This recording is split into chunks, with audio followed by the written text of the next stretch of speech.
வணக்கம் மக்களே, சற்று முன் கிடைத்த மிக முக்கிய தகவல் ஒன்றை பார்க்க போகிறோம். தகவலை பார்ப்பதற்கு முன்னதாக நீங்கள் நம்மளுடைய சேனலுக்கு புதிய பார்வையாளர்களாக இருந்தீர்கள் என்றால் மறக்காம நம்மளுடைய சேனலை சப்ஸ்கிரைப் செய்து வைத்துக் கொள்ளுங்கள் மக்களே. தற்பொழுது தமிழகத்தில் பெரும் விதத்தில் இடைத்தேர்தல் களமிறங்கி சூடுபிடிக்க ஆரம்பித்து விட்ட நிலைமையில் விக்கிரவாண்டி இடைத்தேர்தல் என்றாலே மிகப்பெரிய அளவில் இருக்கிறது.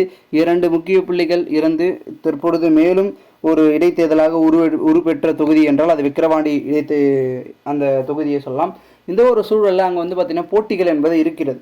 நாம் தமிழர் கட்சி திமுகவில் பார்த்திங்கன்னா அன்னியூர் சிவா, நாம் தமிழர் கட்சியில் அபிநயா, அப்புறம் பாமக அன்புமணி என்ற ஒரு முக்கிய புள்ளிகள்லாம் பார்த்திங்கன்னா களமிறங்குறாங்க. இந்த ஒரு சூழலில் தற்பொழுது பெரும் விதத்தில் பார்த்திங்கன்னா ஆட்டத்தை பார்த்திங்கன்னா யார் தீர்மானிக்க போகிறார்கள், 10,000 ஓட்டு இல்லை பார்த்திங்கன்னா அதிகப்படியான ஓட்டில் தான் நம்ம ஜெயிக்கணும் அப்படின்றது நம்முடைய மு.க. ஸ்டாலின் அவர்களுடைய ஒரு முடிவுகளாக இருக்குது. ஸோ அதனால தான் எங்கே இருக்கக்கூடிய முக்கிய புள்ளியை தட்டி தூக்கி இந்த ஒரு தொகுதியில் நிற்க ஒரு சில முடிவுகளையும் எடுத்து கொண்டிருக்கிறார் நம்மளுடைய மு.க. ஸ்டாலின். இந்த ஒரு சூழலில் பெரும் விதத்தில் பார்த்திங்கன்னா நம்மளுடைய திமுக இந்த இடத்துல வெற்றி பெறுமா, இல்லை பாமக வெற்றி பெறுமா, இல்லை நாம் தமிழர் கட்சியா அப்படின்றது போட்டிகள் இருக்குது.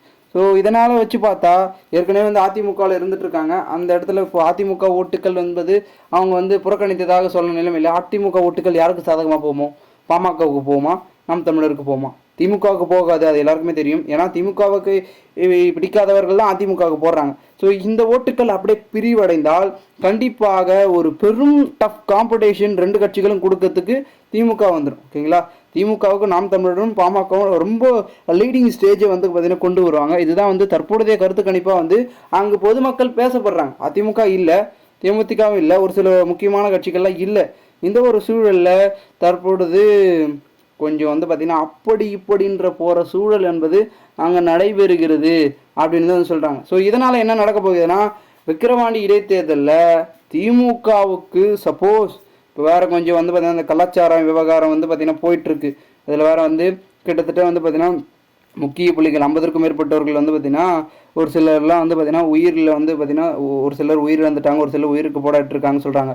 ஸோ இதையெல்லாம் தாக்கமாக திமுகவுக்கு எதிராக மாறிட்டு இருக்க அந்த சூழலில் தற்போது வாக்குகள் என்பது அங்கே வருமா, இந்த சரௌண்டிங்கில் திராவிட மாடல் ஆட்சி பார்த்திங்கன்னா மீண்டும் விரும்பி திமுகவுக்கு வாக்கு செலுத்துவாங்களா அப்படின்ற ஒரு அச்சங்கள் ஏற்பட்டிருக்கு.